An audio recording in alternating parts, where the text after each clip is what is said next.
Welcome back. All right, now we can move on in the central dogma of molecular biology. So you might recall the central dogma of molecular biology is DNA to RNA, RNA to protein. That's the very simplistic form of that. And what we just finished talking about is how DNA replicates itself. Now we can move into gene expression, how we use the information that is encoded in DNA to actually do things, right? To make perhaps an enzyme or regulate other genes. That all comes from the use of our DNA, and the use is going to be via transcription. So transcription is converting our DNA into RNA, and then we will see that obviously there's some processing that goes on, nuclear export, and then we'll get into translation in the next lecture. All right, so let's do a quick recap, right? So you might recall from a couple lectures back that we saw how Hershey and Chase very elegantly demonstrated that DNA and not protein is the chemical component of heredity. And so you have here, for example, the S35 labeled viral coat protein, or just viral protein. And then you have, in this case, it's not labeled, but in a separate experiment, you could label the DNA. But this experiment, remember, and now I'm bringing this up because, of course, we have an exam and it's always good to review. This experiment, this portion of the Hershey-Chase experiment shows that it's not protein that is the chemical component of heredity. And then, of course, when they saw the P32 labeled DNA actually converting the E. coli cells into phage-producing factories, whereas the protein, which was not available anymore, removed from it, in fact, and they still are converted into phage-producing factories, that tells us that it must be the P32. So that means that it must be the DNA. So the first experiment, you can see first up here one is not protein, and then this one says it is DNA. So DNA is the chemical component of heredity and not proteins. And so then the question is, well, which came first, the DNA or the protein? Because basically it's sort of a chicken or the egg kind of question, which for many of you who are animal science majors, let's just clear this up so that you're well educated. The egg came long before chickens. Eggs have been around. Reptiles, long before there were avian species, eggs have been around. Eggs are in the ocean. Eggs came first. Eggs.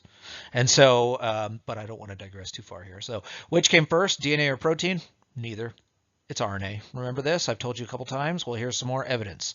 So in the previous lecture, we learned that RNA primers are required for DNA to be synthesized. So that's good evidence that RNA came first. And then I think I may have mentioned to you, but now I'm going to provide to you lots of evidence as to why RNA came before DNA, because RNA are nucleic acid molecules that do it all. They have all sorts of different functions.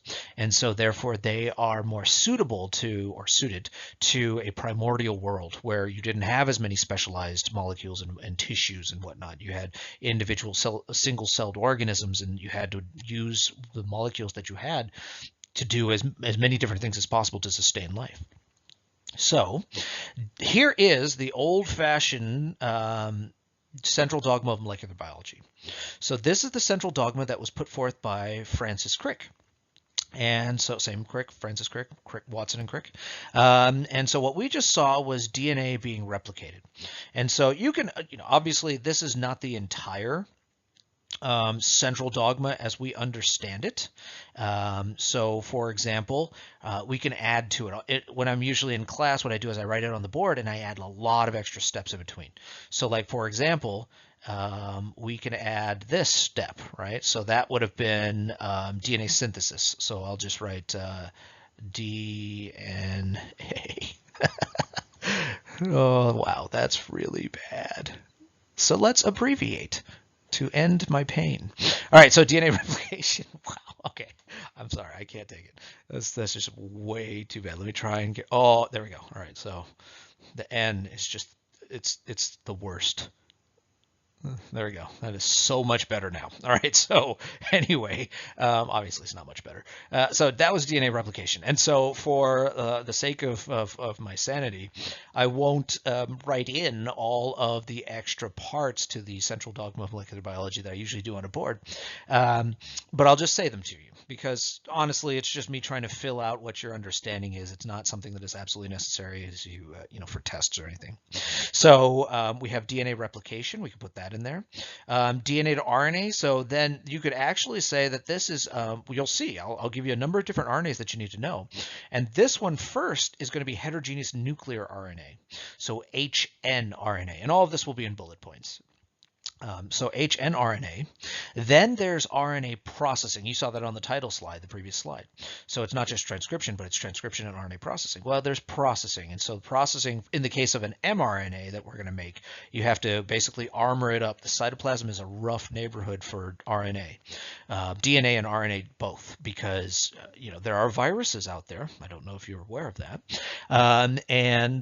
When they infect our cells, they inject either their DNA or their RNA, just like that phage you saw in the previous image. They inject their nucleic acid into our cells. And this has been going on for millions of years. And so therefore we have defense mechanisms. We have enzymes that will destroy foreign DNA and RNA. And so out in the cytoplasm, that's where these enzymes exist, and they're, one of our lines of defense before that stuff can get into the nucleus. Well, of course, you always have to be careful of friendly fire. And so if you put your DNA out into the nucleus, we talked about this long ago when we went over the cell cycle. If you put your DNA out in the nucleus and it's not protected in any way, then it could very well get chopped up by some of those enzymes. So when we are going to purposely put an RNA molecule out into the cytoplasm so that we can use that as a template to read information and construct a protein off of, that would be an mRNA, a messenger RNA. And you have to armor up the mRNA before you send it out. So you literally give it a helmet. Right, you can see a little helmet on its 5' end. That's called a 5' methylguanosine cap, or just a 5' cap structure. Cap as in baseball cap, like a cap. And then here we have a poly A tail. So it's poly A, many A bases, so poly A tail. And that is, the length of this tail actually plays a large role in the stability of the mRNA out in the cytoplasm. The longer it is, the longer this thing can survive out in the cytoplasm. This helmet is good. That protects this 5' end, and it also tells the translational machinery which is the starting end, the 5' end. Where do you start reading the information? And so that's that side. But you can't put another helmet on this side because then you won't know which is the starting side. So you put a poly A tail on this side, and it's really just sacrificial sequence. And so that would be, RNA processing. Then we have nuclear export. Then it gets out into the nucleus. Then translation occurs. Then we have a polypeptide. Then folding and post-translational modification occurs. And finally, we have a protein. So there is quite a bit more to the central dogma of molecular biology. But for now, we're going to keep it simple and just look at it as the original version that Francis Crick put forth, which was DNA to RNA, RNA to protein. So DNA is transcribed into RNA. I think I may have said this before, transcribed, just like if you were to write down what I'm saying, if you were to write it down in English, you're basically taking something that's spoken orally, and then you're going to write it down so it's now in written word. But it's still the same language, so it's really just a transcript. It's just basically taking down a copy of it. So that would be why DNA, the language of nucleic acids, is transcribed into RNA, the language of nucleic acids. So you're not changing languages. But then when you go from the language of nucleic acids to the language of these amino acids, well, then that's changing languages. And so that's why this process is called translation. You're translating from one language to another. So to go from DNA to protein, you need an intermediary, and that intermediary between genes and phenotype, so genes, the genotype, and proteins giving us our phenotype, is going to be RNA. So phenotypes of cells, tissues, organisms, all of them come from protein function. We see what genes we have and how they're expressed manifest itself at the phenotypic level by what proteins are constructed. So when you have a mutation to DNA or a change in that DNA, then what's going to happen is that you're going to change the function of that particular end product, that protein. And so that's what this says. The absence or changes to these functions, right? So a change at the DNA level is going to manifest itself, it's going to be a change in the RNA and then manifest itself at the change of the protein level. And then absence or changes to these functions and proteins results in all the different mutant phenotypes we've described as genetic disorders. And so you need proper transcription in order for a cell to survive, an organism to survive, basically for proper function, biological function, obviously the DNA sequence can be correct, but you need proper transcription and therefore what we call gene expression for the information to be utilized properly. So think of it this way. Nice little analogy that I've used many times over in many of my classes is think of the information stored in your genes, your DNA, as software. Software is nice. If you don't have functional hardware, who cares? Right? Like if you've got, hopefully you've never been in this situation, but if you've got like a term paper or something on a flash drive and no way to print it, right? Because your professor wants like a hard copy or something like that. Then you really or you don't have a printer, right? I mean, like it doesn't matter that it's on the flash drive. It's useless to you. Same sort of thing. You need both the software and the hardware in order for, in this case, the analogy would be survival.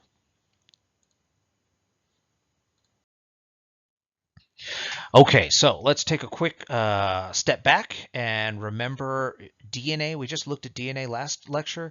Well, here's RNA. And so RNA is different from DNA, right? So you can see that RNA has a hydroxyl group at the 2' position. So remember, 2' deoxyribonucleic acid is what's in DNA, and in RNA it's just ribonucleic acid. So this sugar is ribose, it's got a 2' hydroxyl group. So ribonucleic acid contains a ribose sugar, not a deoxy. Deoxy meaning that it's literally talking about the oxygen here at the 2' position being missing. So in DNA it's missing, in RNA it's not missing. So if you were to look at this, right, so U is is a clue. But if it was just like a G or an A or a C, then if you were to look at this could very well look like RNA to you, or it could look like DNA to you. The only way you would know is right there at that 2' position, there's an OH, so this is RNA. So there it is. They're highlighted. The free 2' hydroxyl means RNA is very different than DNA. It's rapidly degraded in base. It's not stable like DNA. It's susceptible to all sorts of attacks, chemical attacks, because you're going to have a partially positive H connected to a partially negative O connected to a partially positive C, because these are polar bonds, and so that attracts attention by ions and other things. And DNA doesn't have that. DNA just has carbon-hydrogen bonds, which are basically non-polar, and so they're almost pure covalent, meaning zero difference in electronegativity. They have a tiny difference in electronegativity that's insignificant, so there's no partial charges, and so basically DNA is a lot more stable as a result. The other thing I mentioned is that there's a U base. That might have tipped you off that this is an RNA molecule we're looking at. In DNA, you have T. In RNA, T is replaced by the base U. And so if you see U in your sequence, you're thinking, oh, you should be thinking this is an RNA molecule. The other thing here is that this is single-stranded. We don't have another strand over here to the right of this image for hydrogen bonding to occur. And so single-stranded makes you think RNA as well. And so there you go. RNA is usually single-stranded. And then now, when I say it's single-stranded, I'm not saying it can never be double-stranded, right? Because obviously it certainly can be. There's this thing called RNA interference that we actually take advantage of to decrease the expression of certain genes by making the RNA, you synthesize a primer of opposite sequence of the RNA of, basically complementary sequence. You add it to the cells, it sticks to the RNA, then the double-stranded RNA gets chopped up by this protein called dicer, and it basically destroys it. And so prior to CRISPR, which some of you may have heard of, CRISPR is now the cool new thing for a good reason in molecular biology. But before CRISPR, the cool new thing was RNA interference. And so, there might have been, of course, it's subjective. There could have been some other things that were cool and new in between. But as far as I'm concerned, the big things have been, like the discovery of prions way back. And when I say way back, I mean like, the early 1990s. And so since then there are some major advancements. And one of them, like there was embryonic stem cells for a while. Then we had We had RNA interference, and now everybody's focusing on dicer, and for good reason. Dicer is a game changer. I'm sorry, not dicer, sorry, CRISPR. And now everybody's focusing on CRISPR, and for good reason, because CRISPR is definitely a game changer. All right, so what that means is that even a single-stranded RNA molecule can hybridize with itself in certain areas. And so it does have limited secondary structure, which is important in some of the functions of these different RNA molecules. There are quite a few different RNA molecules. And so here's a table. This is table 10.1 from your book, I believe. And what it does is it gives you a comparison of DNA and RNA. And I feel like we may have, touched on some of these long ago, but let me do it again just in case. So DNA and RNA both are made of they end in Na, so they're nucleic acids, so they're made up of nucleotides. They're polymers, so polynucleotides made up of individual nucleotide bases, or nucleotides, I should say, sugar-based phosphate. And so those are nucleotides. So they're both composed of nucleotides, but the sugar in the nucleotide is deoxyribose in DNA, as we just talked about, and ribose in RNA. And so the difference, meaning, is that the presence of the 2' hydroxyl group. DNA doesn't have one, RNA does. And so let's see, the bases, ACGT in DNA, ACGU in RNA. Phosphodiester bonds are the same. DNA is usually double-stranded. RNA is usually single-stranded. DNA has the double helix as its secondary structure. RNA does whatever it wants. I'm trying to keep it clean. And so many different types of secondary structure. And so because DNA takes on a very characteristic structure and doesn't have that 2' hydroxyl group, it is extremely stable. I can't remember if I mentioned to you in a previous lecture how I came to appreciate the stability of DNA, but I'll give you the quick version. If I already said it, forgive me. And it was when I was in graduate school, one of the very first things I did was I created a clone, basically a small molecule, self-replicating molecule of DNA that it was the basis of the rest of my graduate work. It was so that I could do all sorts of experiments we planned and not have to rely on the cells, magically giving me the correct DNA. I could make sure that it had the right DNA, and I was analyzing what I thought I was analyzing. So making that clone took, I'd say about 6 months to construct it. And this was a long time ago. It might have been a lot faster now with the tools that we have now, but we just didn't have those back then. And I made a ton of it. I made working stocks that I put in test tubes in the refrigerator in our laboratory. I made, backup stocks that I put in the freezer in our laboratory, but that's a standard freezer, so we're talking like -20 degrees Celsius. I made massive amounts of stocks for the laboratory for future use and regeneration, and those I put large volumes of them into small. I aliquoted them out into small tubes. Aliquot, and then put those tubes in little boxes and put them in the -80 deep freeze. And so that was long-term storage. And so, literally like 2 or 3, maybe 4 years goes by, and we go through the working stocks in the laboratory, and it's time to make more. And I'm not done. I still have a lot more research to do. And so I'm like, okay, I'll just make more of this stuff that we've been working with. And the way you make more is you basically take the DNA, you stick it into cells, you grow up the cells, they make more of it, and then you isolate it from those cells. It sounds, it's really not that complicated. Sounds way cooler than it actually is. But anyway, so I go to those -80 stocks, and I pull the box out of the deep freeze, and I open up the box, it's like a little wax covered cardboard box. You pull the lid off, and then all my tubes, every single one of them, the top had popped off, and the tubes were empty. And at that point, there was quite a bit of profanity. And then after the profanity, just like many other aspects of not just science, but science and engineering, and anytime you're working with stuff you don't know about doing research, I went into, okay, how can I fix this mode? Because usually you're doing something, you make a mistake, and you're like, okay, I don't have to start over. There's no way I have to start over. There's got to be a way I can solve this. I can salvage this. I can fix this, right? And sometimes you have to start over. And I was hoping I wouldn't have to lose like 3 years of my life and start over. Because if you start over, you're starting over with a new clone. It won't be identical, and so therefore you need to, you have to like check everything you did before. So I, did have an idea that DNA is a very stable molecule at that point in my education, and so I was like, freaking out for a little bit, and then I realized, okay, well, DNA is super, super stable, and so what happened was these tubes, I learned my lesson from that point on. If I put anything in the deep freeze, I put it with screw top vials as opposed to pop top centrifuge tubes. But they popped open, and the buffer that the DNA was resuspended in or just suspended in, it must have sublimated off. But DNA is a very viscous, very long, heavy molecule, right? Because these are large molecules of DNA, and it was highly concentrated. So there had to be some trace of DNA still in there. And so what I thought was, okay, I can salvage this. I can basically put some buffer in here. This is, me hoping. I was very, very hopeful. So I could put some buffer in these test tubes, swirl it around, and resuspend whatever freeze-dried DNA jerky I had made in those test tubes. And in fact, I did. And so I I basically put some buffer in there and then took a little sample and then tried to transform some cells, and lo and behold, they were transformed. They had the clone because the clone conferred an antibiotic resistance to them, so they were, growing. And so of course I verified. I isolated the DNA from those cells and verified it using, standard molecular biology techniques.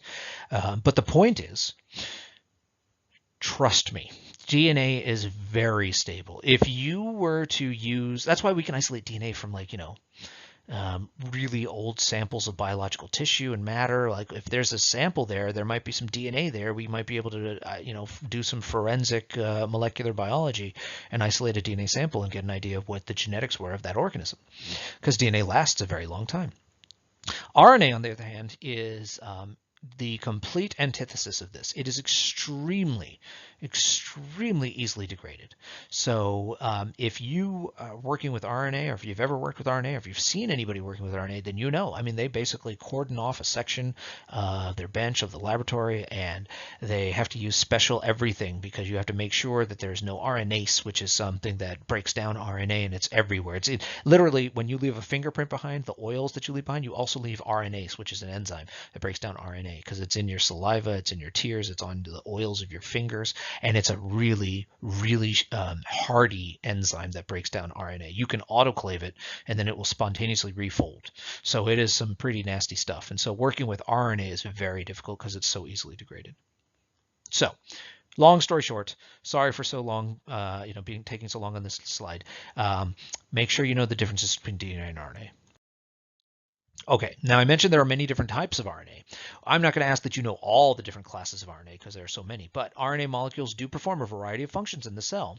And so I will ask, because you'll notice this right off the bat, we're going to go over what ribosomal RNA does, what messenger RNA does, what transfer RNA does. Those are the big three. There's also one, the precursor to mRNA, which I mentioned before. You'll see in a bullet point, hnRNA, which is heterogeneous nuclear RNA. And then you've got some others, right? So here's microRNA, right? So it inhibits translation of mRNA. So these are, actually, this is what I was talking about a moment ago, small interfering RNA, so RNA interference. So siRNA triggers degradation of other RNA molecules, right? So there are many, many, many other forms of RNA. These are not all of them. And so they have all sorts of different specialized little functions. So just what I'm trying to convey is that RNA does it all. Another piece of evidence as to why RNA predates DNA, and that life on this planet probably started in an RNA world. You can't make DNA without an RNA primer, and RNA does everything necessary. It has enzymatic functions, it has structural functions, it has information encoding functions like DNA. It does it all. So note the many functions argue RNA was the first genetic material, not DNA, but RNA. We're going way back. Now, this is not the DNA versus protein argument that scientists had in the early 1900s. We're talking about, theorizing as to the first forms of life on this planet. If they had any sort of nucleic acid encoding anything, then it probably was RNA and not DNA. It seems as though DNA is an upgrade, right? You just tweak one thing, you lose that little oxygen at 2' position, and now you got a much more stable molecule. Well, that seems like that might have been that might have arisen from a mutation from, basically an upgrade throughout evolution. Okay, so now how do genes control the production of proteins?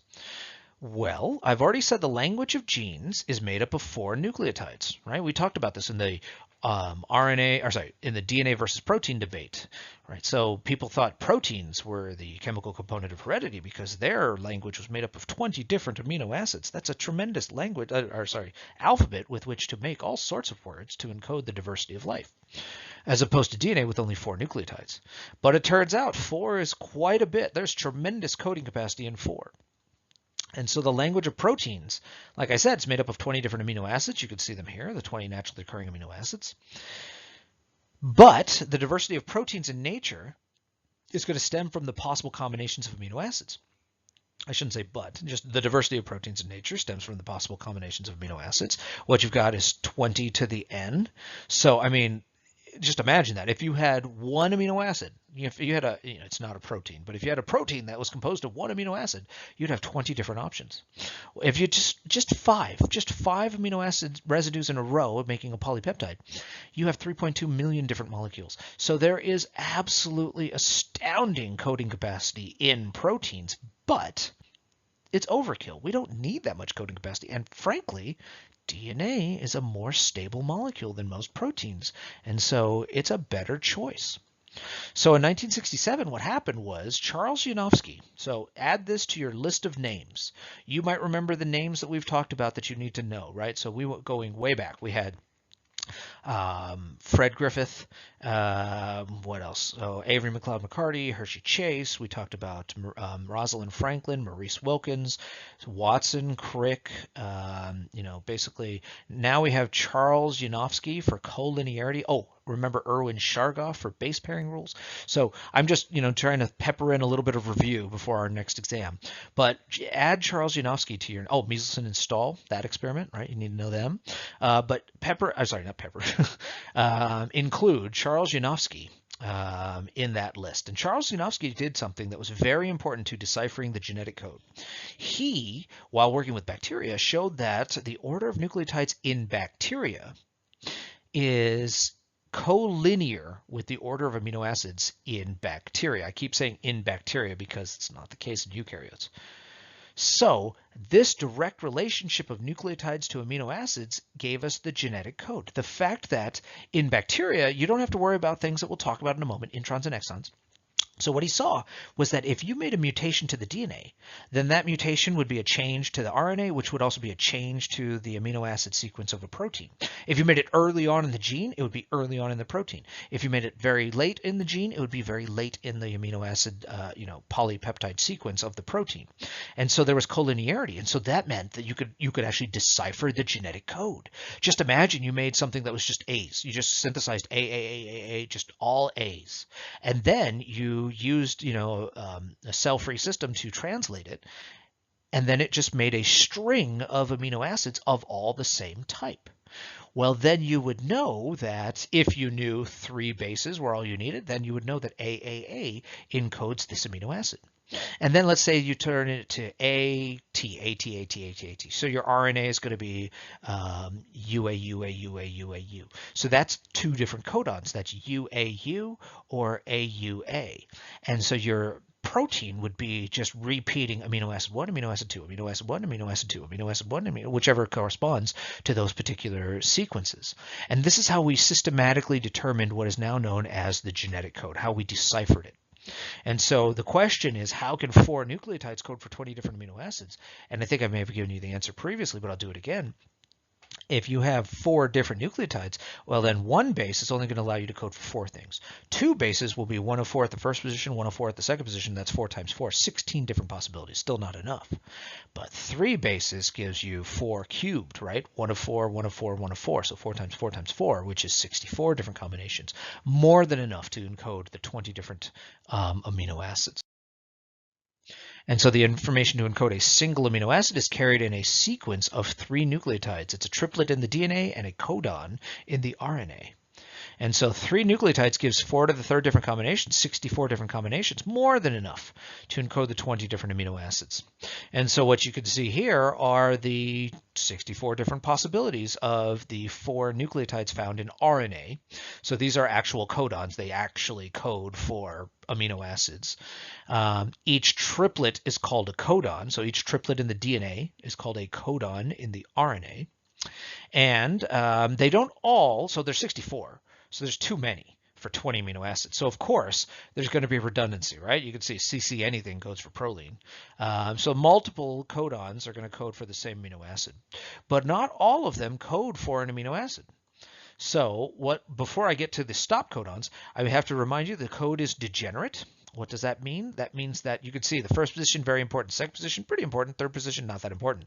And so that's what the degeneracy of the code is. The last position is not as important as the middle, is not as important as the first position.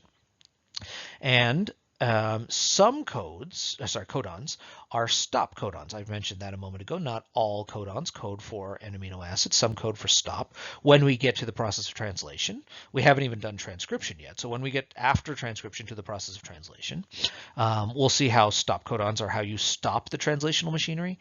And then, of course, you have to have a way to start the translational machinery, and that would be AUG. You can see that here. AUG it does double duty. It codes for methionine. It is the only codon that codes for methionine. Notice there is no MET, so that's the 3-letter abbreviation for the amino acid methionine. There is no other one, so it codes for methionine, and it does double duty as a start codon. You can see by the asterisk. So that shows AUG also serves as the principal initiation codon. Okay, so barring a few exceptions, and these exceptions are very minor, they're not like, they're noise, really, statistical noise. So we're talking like maybe one codon out of the 64 it codes for something else in certain organisms. But other than that, these very, very few and far between exceptions, the same codons are used for the same amino acids in viruses and all living organisms.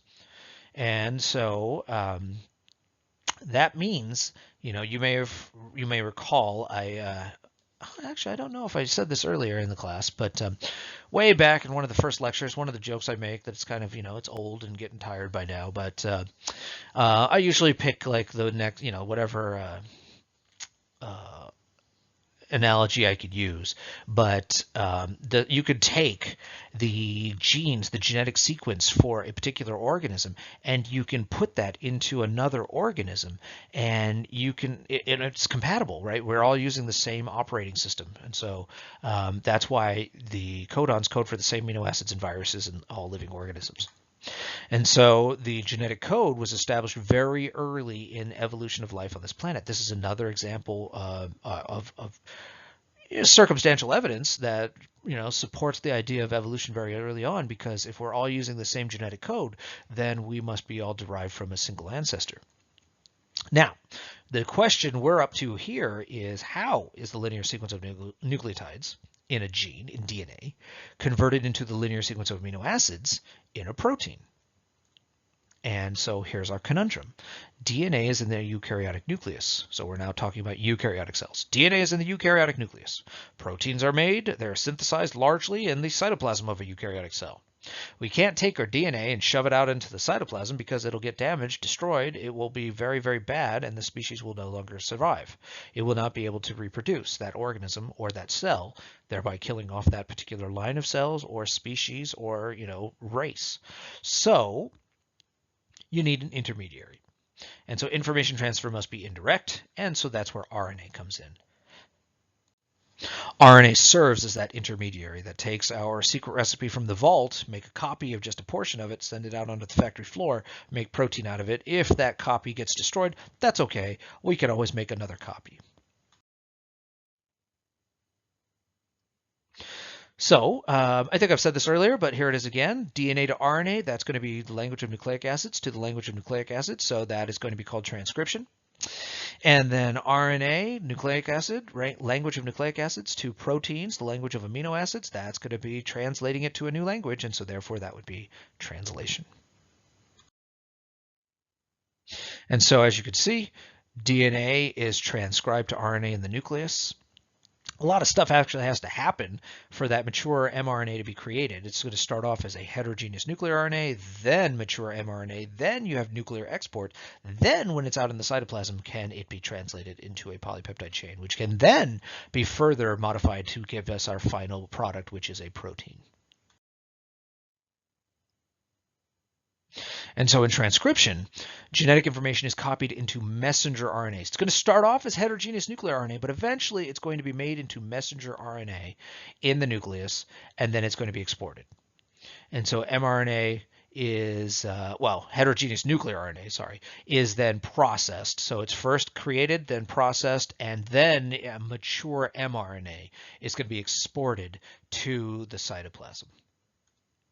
So the information within that mature mRNA that is now ready to be exported and exported out of the nucleus is then translated from, like I said, the language of nucleic acids to the language of amino acids in the process called translation. And that occurs in the cytoplasm. And so both processes are very highly regulated, the end result being the phenotype that we see. Okay, well now let's talk about the process of transcription. So transcription, you can see, is abbreviated TCN. That's a nice quick way of saying transcription. Translation, just change that to an L and you have translation. I bring that up because I get a lot of students that get confused between transcription and translation. So before I even get into it, let me just say something that I usually write up on the board in a normal lecture. And that is this: transcription starts with a promoter sequence and ends with a terminator sequence. Translation is what starts with a start codon and ends with a stop codon. And somehow people mix and match promoter and stop codon or something like that. They mix and match all that stuff. So you'll see that going forward in these bullet points and these slides, but make sure that you don't get that confused on test questions or searching between answers on a multiple choice question or something like that.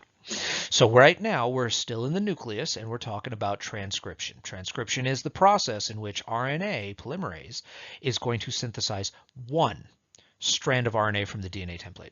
So from a DNA template, right? So you have double-stranded DNA molecules. You are basically trying to make a copy of the top strand, the 5' to 3' strand. You're going to copy that, but this time you're going to construct the copy out of RNA. Now, in order to make a copy of that strand, you would use its complementary sequence. So transcription begins when the DNA in a chromosome unwinds near the gene to be transcribed. So we have what we saw previously as a replication bubble is now going to be a transcription bubble. And so when that transcription bubble, this bubble must have started way over here because you can see there's RNA way back here. So it started way over here. And so if we look at the transcription bubble up close, we're trying to make a copy. This is what I said aloud. We're trying to make a copy of the top strand in RNA.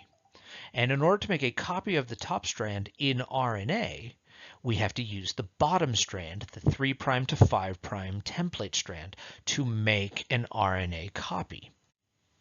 And I think you can see that here, right? So we've got T, U. So here the A. So whenever you have DNA, a T, you're going to have RNA, you're going to have U. But here we have A, C, G, G, A. So all of those, A, C, G, G, A. And then, of course, you have another TU, but A. And so we are making an RNA copy of the information in the gene on the 5' to 3' strand. And so that RNA copy is then going to be used as if it was the DNA out in the cytoplasm to construct a protein from that genetic sequence, from that information, that the sequence encoded in that messenger RNA, the message encoded in that messenger RNA.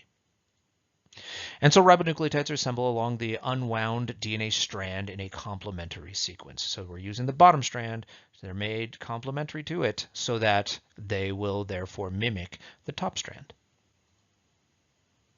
And so here's just another image of that transcription bubble. What you can see is that, now this is important, I'm going to show you another image here in a second, but what you can see is that at a transcription bubble, This is the growing strand, right? Remember, 5' to 3'. So the 3' end is always the growing end of a polynucleotide, whether it be DNA or RNA. Whenever it's being made, the 3' end is the growing end.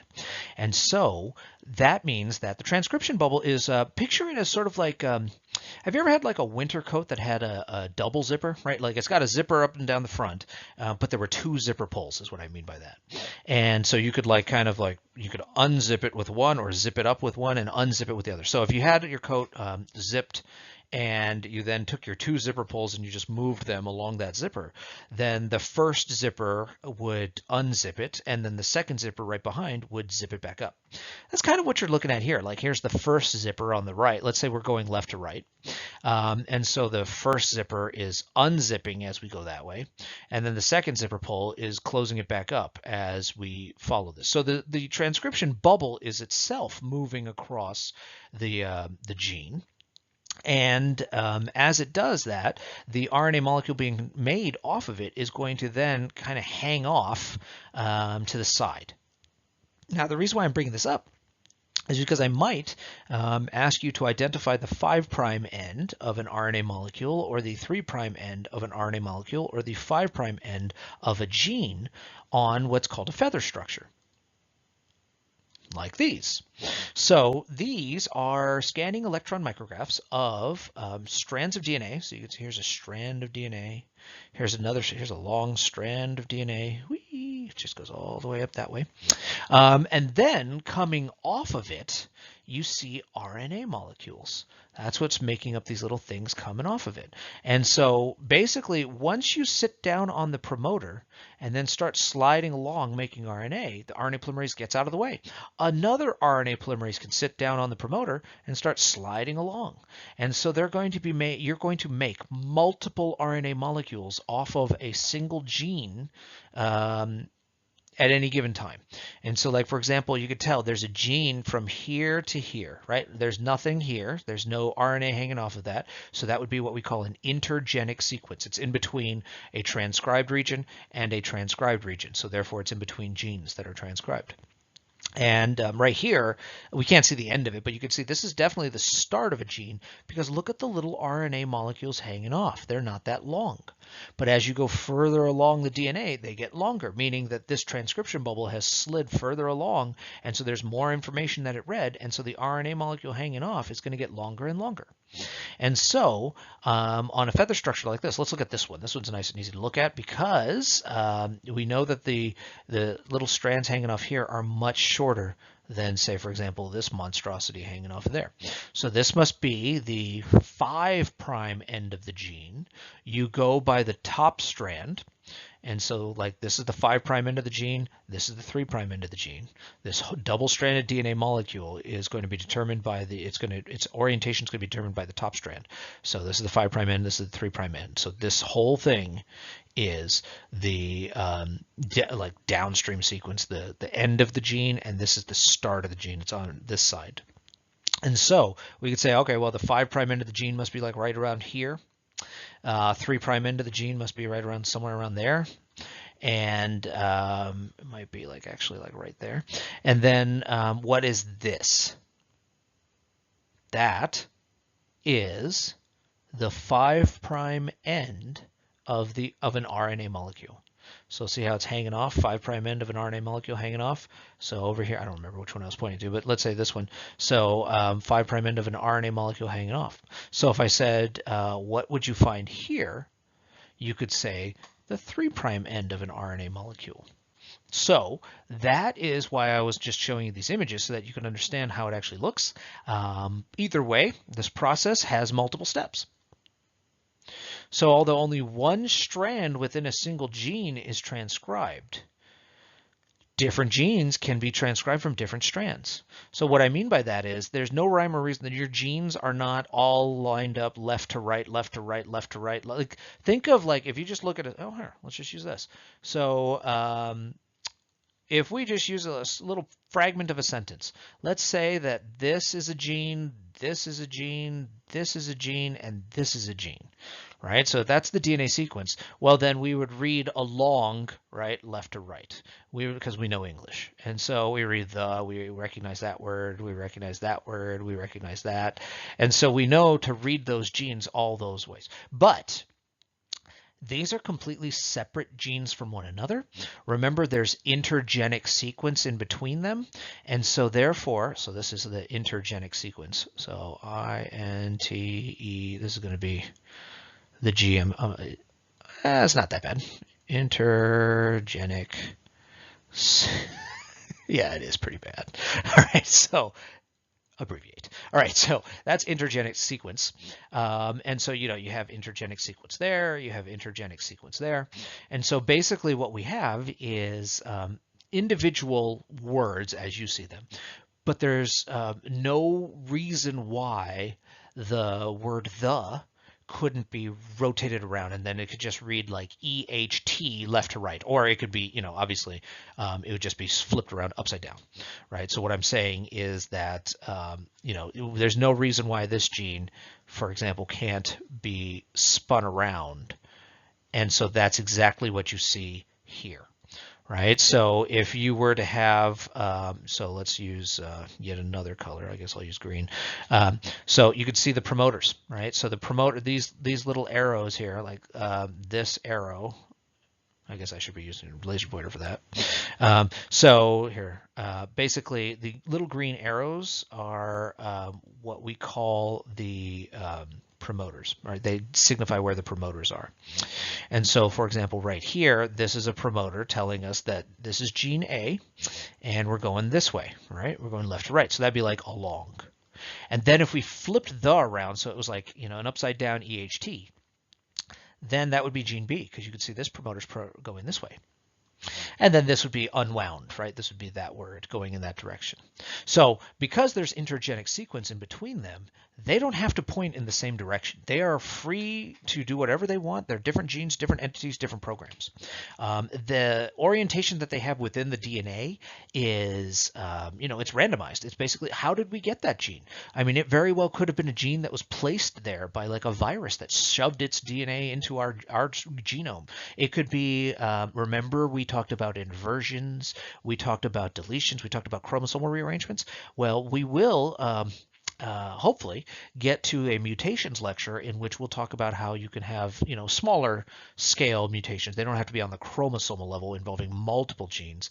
They can be on the, on the nucleotide level, nucleotide substitutions and deletions and inversions. And so we could end up with, genes that are oriented in, over evolutionary time, they just get oriented in different directions. They're all still functional. You could still use them. It doesn't matter. If the example I use when I'm in class is I take one of the dry erase markers and I just like basically show somebody a marker. I say, this is a marker, right? And then I flip it around so that the cap is pointing in the opposite direction. So if it was pointing to your left, then I just twirl it around and now it's pointing to your right. And I'm like, it's still a marker, it still works, still writes and everything. It's just, it's oriented in a different direction right now, but who cares? That doesn't matter, because when I go to use it, I'm going to take the cap off and write with it. That's kind of like a gene. It doesn't matter which orientation it has on the genome or on the chromosome, because when we go to use it, we know to transcribe it. We start at the promoter sequence and we end at the terminator sequence, and we go from there. So there are different DNA polymerases that help us replicate DNA. There are different RNA polymerases that catalyze transcription. And so ribosomal RNA is catalyzed by RNA polymerase 1. Messenger RNA is catalyzed by RNA polymerase 2, etc. So you could say RNA polymerase 1, 2, 3. Here, let's get rid of that big blue circle. That's not appropriate right now. Okay, so basically you can see that there are different RNA polymerases. And so they have different functions. They help us create different RNA molecules. You don't have to know all the different RNA polymerases. All I ask is that, again, you know that there are different versions of RNA polymerase so that we can synthesize different RNA molecules. All right, well, to really understand the process, and I promise we will get to the process of transcription here in a moment, to really understand it, you have to know some differences. So eukaryotic and prokaryotic genes are a little different than one another, but they both contain transcriptional units. And these transcriptional units are made up of, as I've said a few times, where you start the process, that's called a promoter. Then you have the RNA coding sequence or sequences, and then eventually you have the ending, right? You have the terminator region. That's what stops the process of transcription. So transcription starts with the promoter and stops with the terminator region. And so here's an example of a gene, just a general gene. And so what we can see, here's the promoter sequence. This recruits in the RNA polymerase, then it starts doing its thing, and it transcribes RNA. Then it gets into the terminator region and stops. And so you can see sometimes a teeny bit of the terminator region is included, but basically it's going to stop because the terminator region is going to cause the RNA polymerase to like literally be released. So what we did, was we made an RNA copy of this top strand by reading the bottom strand.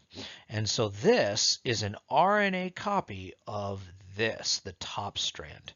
So this is DNA, so it might be ACCGAT, and then this is going to read ACCGAU, but it's basically a copy of the top strand just using a different sugar and different bases in the case of, when it comes to a T, it's a U. So this is now an RNA transcript.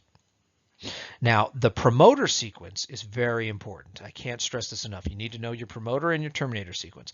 So the promoter is the DNA sequence that the transcriptional apparatus recognizes and binds to. Like I said, it's like a landing site for the for the RNA polymerase. And it's located in the 5' UTR.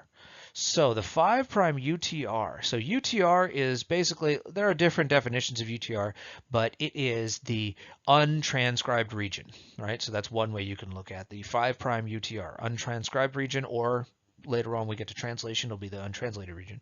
But basically it's the 5' UTR. So it's upstream of what's going to be converted into RNA. Upstream meaning, just further up, back. And the flow of information is this way, right? So that's why this is upstream and this is downstream. Now, bacterial transcription begins once RNA polymerase binds to the promoter. And so here are the steps of bacterial transcription. We'll start with bacterial transcription, and then we'll add in something which is the RNA processing that is possible in eukaryotic cells, not possible in bacterial cells because they don't have a nucleus. So bacterial transcription is occurring out in the cytoplasm. Initiation is the step by which RNA polymerase binds to the DNA at the gene's promoter. There are other things involved that we're leaving off, right, like transcriptional factors and things like that. But to keep it simple, RNA polymerase and friends binds at the gene's promoter. DNA helix starts to unwind. You make a transcription bubble. RNA synthesis begins. The RNA actually is kind of like a donut. Think of it as a monorail. It's going to only care about the bottom strand. And so the top strand is going to loop out around it. So elongation is the next step, and that's basically DNA. Like I said, RNA polymerase is kind of like a donut, right? So DNA is threaded through the RNA polymerase enzyme with the bottom strand going through it because we care about that strand. The top strand goes out around it. And so RNA strand is then going to grow 5' to 3'. A is paired to DNA. A in DNA is paired with a U in RNA. And it's not as fast as DNA synthesis, but it's still pretty decent. 30 to 50 nucleotides per second is pretty fast. Then eventually the RNA polymerase is going to, imagine you're on a monorail, right? So imagine you're, what is it? So Disneyland was the first place to have a monorail, to my knowledge. And so imagine that you have functioning, monorail for daily transportation. I think they started that thing in the 50s. But basically, so the monorail is just, scooting along the track, and somebody builds a big, huge brick wall on the track. Yeah, that's going to cause some problems. And so that would be what the termination sequence is. The termination sequence, the terminator region, is where RNA polymerase reaches, let's call that a bump, right? When somebody basically walls off the track. So it reaches a bump in the terminator region and then is basically violently ejected from the monorail track, right? We just say falls off, but remember it's moving at 30 to 50 nucleotides per second, and then it runs into an obstruction, and then it is jettisoned, right? And so that allows everything to fall off, and hey, termination is now complete. So it's not a very, delicate process, but it is an effective process to terminate transcription at that point. So in bacterial cells, so the very big difference between bacterial cells and eukaryotic cells is Bacterial cells don't have, whatever's transcribed is going to be used. You're going to use it. It's going to be used to make protein. In fact, in addition to whatever's being transcribed is going to be used, on top of that, bacteria, I mean, like imagine the famous what's called lac operon. So bacteria use what are called operons. Operons are where they group certain genes together under the control of one promoter. So you have one promoter, and then it goes gene, gene, gene, and then a terminator sequence. So you could transcribe 3 protein encoding sequences onto one long RNA molecule. That is called a polycistronic RNA. Each protein encoding sequence is a cistron. So there's many of them, so it's polycistronic RNA. And this is very functional for bacteria because remember, they turn over every 20 minutes in the case of E. coli. And so the most well-known and studied of these systems is the lac operon. And I'll talk about that in a little bit in future lectures and a little bit later. But the short version is, think if you're a bacterial cell and you survive off of glucose. Glucose is your ultimate carbon source. It is what you want. And then all of a sudden, one day, there's no more glucose in the environment. Your options are to die or adapt. And while there's no more glucose in the environment, there's lactose present. And lactose is composed of glucose and galactose. So it's a disaccharide. It's got 2 sugars. And you want the glucose in lactose. So you could just switch to lactose. But in order to switch to lactose, you're going to need to bind lactose. That requires one protein. You're going to need to internalize lactose. That requires another protein. And then you're going to need to cleave the lactose so that you could free up the glucose. That requires another protein. You're never going to need any one of those proteins without the other 2. Right? What good is binding lactose if you can't bring it in and cleave it? What good is cleaving lactose if you can't bind it and bring it in? What good is being able to bind lactose and cleave lactose if you can't bring it into your cell to cleave it? So you need all 3 of those all the time. And so they're grouped together in what's called an operon, and they're under the control of a single promoter. And so when that is transcribed, you're going to have this polycistronic RNA. So genes and proteins are almost always collinear in bacteria. We talked about that. Do you remember who showed that? You should. That is Charles Janowski. Remember Charles Janowski for collinearity. And so what he saw was, like if you made a mutation, like let's say here, well then you'd see it here and you'd change, maybe you would change the amino acid. You'd manifest the mutation here. If you made a mutation here, you would never see a change here. Those didn't happen because of the collinearity of this. And again, this is how we were able to decipher the genetic code. After Charles Janowski discovered the collinearity in bacteria of genes and proteins, then we were able to actually have what we needed to decipher which 3 bases coded for which amino acids. All right, now in eukaryotic transcription, you don't always use everything that's transcribed. You don't make polycistronic RNAs. You have a lot more time. So in bacteria, as soon as the RNA is being made, even before it's finished, it starts getting translated into protein. Because remember, that's called co-translation, and that occurs in the cytoplasm. Transcription and translation are in the cytoplasm because bacteria don't have a nucleus. They just have that nucleoid in the cytoplasm. In eukaryotic cells, transcription is fully compartmentalized away from translation in the nucleus, and the translation occurring in the cytoplasm. So in eukaryotic cells, there's another step after the transcriptional step where you can process the RNA. You can edit the RNA. You can make things. You can tweak it. And this is why it's possible for one human cell, to have 100,000 different proteins, which is remarkable because we only have 20 to 25,000 genes tops. Let's say 25,000 genes, which we probably don't have that many, but 25,000 genes. That is, one gene, one protein hypothesis tells us that we'd only be able to make 25,000 proteins, but we can make many more than 25,000 proteins. So there must be a way for us to make more than one protein from one gene. And the answer to how that is possible is alternative splicing. That is a portion of what occurs in RNA processing. So newly synthesized RNA, finally, here it is in a bullet point, called heterogeneous nuclear RNA, or hnRNA, needs to be modified before it's fully functional. So let me give you a couple of hints here. If ever you have a question about heterogeneous nuclear RNA, you are talking about eukaryotic cells. You do not ever have heterogeneous nuclear RNA in prokaryotic cells. In prokaryotic cells, you basically just have RNA. mRNA gets made and then translated.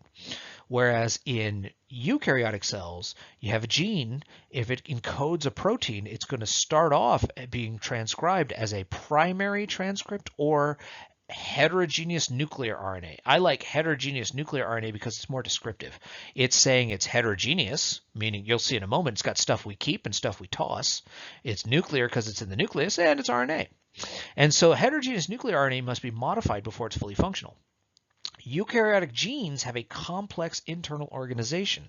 This would be a schematic of a eukaryotic gene. So we're looking at the DNA for the moment. Here's your promoter region, here's your terminator region, and then there are 1, 2, 3, 4, 5 different regions within the transcribed region.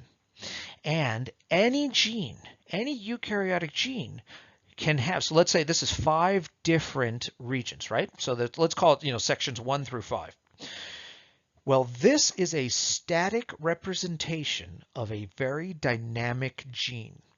This gene is capable of producing many different RNA molecules that encode slightly different variations in their sequence. Here's what I mean by that. You can see that there are these sections 1 through 5, labeled E's and I's. That's because eukaryotic genes possess non-coding nucleotide sequences called introns and coding nucleotide sequences called exons. And so the introns are transcribed. This whole thing is going to be transcribed, but in the RNA processing, one of the things that we have is a step that's called splicing, and you are literally going to cut out the introns. So after you make this into RNA, you're going to cut out this section and you're going to cut out this section. And then you're going to splice together or stitch together this, this, and this. So you're going to make a transcript that's really going to have the information encoded in sections 1, 3, and 5. That's what we're doing for this particular gene in this particular example in, I don't know, this particular tissue type at this particular time under these conditions. At any other given time or conditions or gene in a different tissue type, same gene, different tissue type, different cell, we could say, for example, this could be an intron, this could be an exon. And then it could go exon, exon, exon. And then we could make 2, 3, 4, 5. We could do 1 and 5. We could do just 2 and 5. We could do 1 and 4. We could do any combination. We could do 1, 2, 3, 4.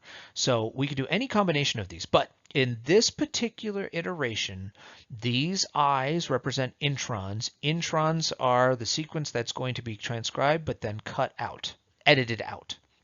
And so it's going to intervene. Introns intervene between coding sequences called exons.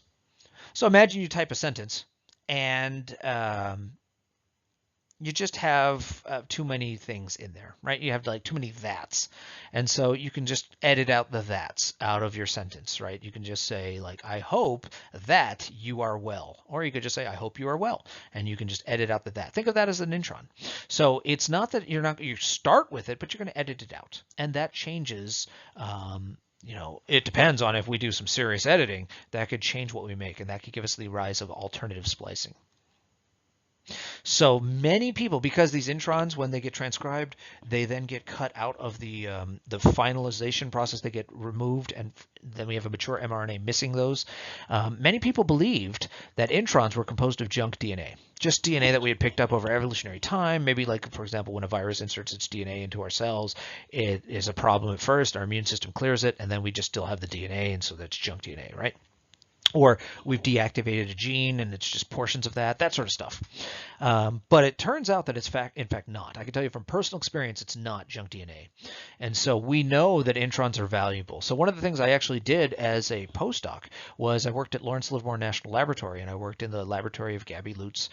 This is a guy I shared an office with, Ivan Ovrashenko, and then this was our boss at the time, right? So the division head at the time, Lisa Stubbs. And so this they were on a magazine cover, just just a little while before I got to join the lab. So I by no means had done anything to deserve being on a magazine cover. But the joke was, if I had come a little bit earlier, maybe I could have been on a cover for absolutely no reason. But basically, what we have is this is just a readout from the ECR browser. One of the things that Yvonne was able to construct for us, and so the ECR browser is basically evolutionary conserved region browser. One of the things I did at Livermore was to try and one of my projects was to try and determine whether these sequences were necessary, had some role in early vertebrate development. And if you compare using the ECR browser that they constructed, if you compare the human genome, so this is mouse versus human, and then we just go back down the evolutionary scale. So rat versus human, chicken versus human, frog versus human, tetraodon, fugu, and zebrafish. Now these last three are fish. It's been a long time since we were in the ocean, evolutionarily speaking, but we are all related, right? These are all vertebrates. We are all related in that sense. We're all phylum Chordata. And so what you can see is that there are high regions of homology within a gene. So these are going to be introns, right? So here's an evolutionary conserved region. And then there's actually intergenic sequence that turns out to be evolutionarily conserved. And if you change one base in these sequences, then it's fatal. Oh, excuse me, sorry about that. So what I was saying is that what you've got is, these regions of homology that turned out to be, if you change one base, it was fatal for these organisms. And so it turned out that they were involved in early vertebrate development. It's very interesting. But the point here is that you do need them. It's just sometimes they're introns, and then at another moment in that organism's life, those particular sequences could be exons. It all depends on changes in gene expression. Our gene expression changes constantly throughout our entire life. So let's talk about how this processing occurs. So the newly synthesized heterogeneous nuclear RNA must be modified before it's fully functional. That modification I've already alluded to beforehand as a cap structure, a tail, and then this splicing that I just mentioned. So here is a schematic of a gene, right? So what we've got is DNA, right? So it's a gene, DNA coding strand. And so we have the promoter region. Some of you may be familiar with Tata boxes and things like that, but we have the promoter region. And then we're going to start making the mRNA, and it's going to go through here. And so this is supposed to represent the terminator region. So this is the gene. It includes the promoter and the terminator region, but the transcribed region is just going to be this portion. And so RNA polymerase comes in. And so here's RNA polymerase, right? So this is a very rudimentary, I don't even know if it qualifies as an animation. But as RNA polymerase sits down on the promoter, we get a transcription bubble, and then RNA polymerase does its thing. And so then it's released, and there it goes. Whee, bye. And so then we have our heterogeneous nuclear RNA. Now, you could call it an mRNA transcript. You can call it a primary transcript. But the fact that you're saying transcript means that it's not a fully mature mRNA molecule. And so then what's going to happen is, all right, well, we have to process this. And that processing, as I said, is, I'll show you an animation here. And if the animation doesn't render and show on your, in the video on your, when you're on your device, I will post it on our course website as well, so you can click on it and you can see what you missed. But basically what we're going to need is a cap structure, tail, and we're going to need to splice out our introns. And so that means the green has got to go. And so caps are added for initiation of translation and stability. Poly A tail is also added, and then you would have your mature mRNA. And so I have a little animation that you can witness this, and so it makes it a little bit easier to see. So here is what our final product should look like, and I'll show you the animation here in just a second. But we've got a, basically a cap structure, 5' cap structure, so 5' of the molecule, and so it is a 5' methylguanosine cap structure. And then we have a poly A tail. You can say 100 to 200 bases, but then also notice that the green has been removed. That is because of splicing. So they have been spliced out. So let's take a look at how that occurs. The strand of messenger RNA made during transcription includes regions called exons that code for a protein, and non-coding sections called introns.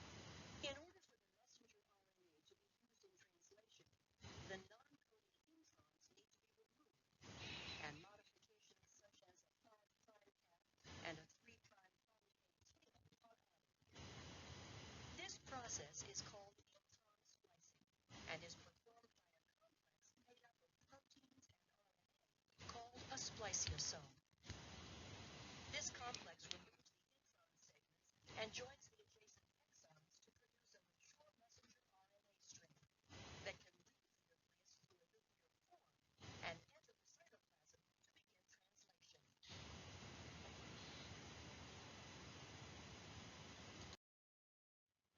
Okay, so that is transcription, and actually RNA processing and nuclear export was also included in that video. And so again, if it didn't render, then please do take a look at that. So transcription is a highly regulated process. The initiation of transcription is extremely highly regulated. We'll talk about that if we get to the or when we get to the regulation of gene expression lecture. Initiation of transcription, I say if because during a normal quarter with questions and things, sometimes we get behind, but hopefully we'll get to that. And so initiation of transcription in the lac operon, for example, is a highly regulated process that has an operator site, and then is there a repressor protein. There are things called activator proteins. It's very interesting. There's positive control, negative control, inducible, repressible operons. It's very highly regulated in both bacteria and in eukaryotic cells. And so you could see this would be where you have when you have lactose present, that's the inducer that's going to render the repressor non-functional.